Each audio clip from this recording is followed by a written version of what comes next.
तो आज हम लोग पढ़ेंगे रेजिस्टेंस के बारे में। पिछले ही वीडियो में हम लोगों ने पढ़ा था कि ओम्स लॉ क्या था, और ओम्स लॉ में जोन सा था हमारे पास जो कांस्टेंट आता है आर, अब वो क्या है बेसिकली ये जोन सा कांस्टेंट है आर, वो हमारे पास क्या है रेजिस्टेंस। रेजिस्टेंस बेसिकली होता क्या है, जैसे कोई कंडक्टर है उसमें करंट फ्लो कर रहा है, उस करंट के फ्लो को रोकना, एक तरह से रुकावट जो आती है फ्लो ऑफ करंट में, उसे हम लोग बोलते हैं रेजिस्टेंस। और हमारे पास ऐसा यूनिट होता है रेजिस्टेंस का ओम। इस सिंबल से हम लोग डोनेट करते हैं और लिखते हैं उसको ऐसे हैं हम लोग, ठीक है। सो बेसिकली रेजिस्टेंस क्या है, जो रुकावटें आती हैं in the flow of the electric current, उसे हम लोग बोलते हैं रेजिस्टेंस। बेसिकली जो रेजिस्टेंस होता है वो दो फैक्टर्स में जोन सा है डिपेंड करता है। फर्स्ट फैक्टर है आर, जोन सा है वो लेंथ के ऊपर जोन सा है डिपेंड करता है। Second area of cross section के ऊपर जोन सा है वो डिपेंड करता है। अब आप देख ही रहे होगे मैंने लिखा है R is directly proportional to L. इसका मतलब कि अगर हमारा लेंथ बढ़ेगी कोई भी कंडक्टर की, कंडक्टर माने कुछ भी हो सकता है यहाँ पे, जैसे वायर हो गई कुछ भी, अगर लेंथ ज़्यादा होगी वायर की तो उतना ज़्यादा ही उसमें क्या फ़्लो करेगा, रेजिस्टेंस जोन सा है फ्लो करेगा। In the same way area of cross section, अब मैंने एरिया ऑफ क्रॉस सेक्शन को क्या किया है, इन्वर्सली प्रोपोर्शनल यहाँ पे किया है।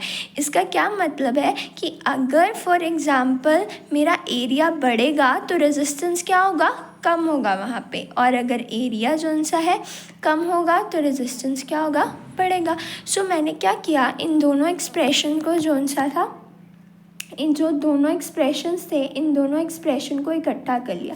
सो क्या आया मेरे पास, R is directly proportional to L A, और डायरेक्टली प्रोपोर्शनल का साइन हटा के मैंने क्या यूज़ किया है यहाँ पे, मैंने एक कांस्टेंट जिसको हम लोग बोलते हैं रो, आर एच ओ, रो जोन सा है वो मैंने जोन सा है यूज़ किया।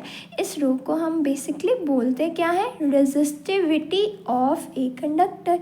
सो अगर मैं पूछूं रो की डेफिनेशन है क्या, सो बेसिकली रो भी एक तरह का रेजिस्टेंस है, पर रेजिस्टेंस जो इलेक्ट्रिक रेजिस्टेंस यूनिट लेंथ या यूनिट क्रॉस एरिया सेक्शन में होगा, उस रेजिस्टेंस को हम बोलेंगे resistivity of a conductor. So the electric resistance offered by a substance of unit length and unit area of cross section, तो हम उसको बोलेंगे रेजिस्टिविटी। सो ऐसा यूनिट मेरे पास रेजिस्टिविटी का होता है ओम्स मीटर। अब हम लोगों को पता है कि जो सा है रेजिस्टिविटी का यूनिट क्या होगा, ओम्स मीटर। सो हम उसको कैसे लिखेंगे, ये ओम और साथ में क्या लिखेंगे, मीटर जो सा है लिखेंगे। क्लियर। सो रेजिस्टेंस का यूनिट था हमारे पास ओम्स, रेजिस्टिविटी का यूनिट हमारे पास होगा ओम्स मीटर। होप सो कि आपको ओम्स लॉ और रेजिस्टेंस दोनों क्लियर हो चुके हैं। अगर आपको ओम्स लॉ का वीडियो देखना है तो आप मेरा नीचे डिस्क्रिप्शन बॉक्स में देख सकते हैं, मैंने वहाँ पे आपको लिंक जोन सा है दिया है। अगर आपको वीडियो पसंद आई हो तो please like share and subscribe my channel. Thank you for watching.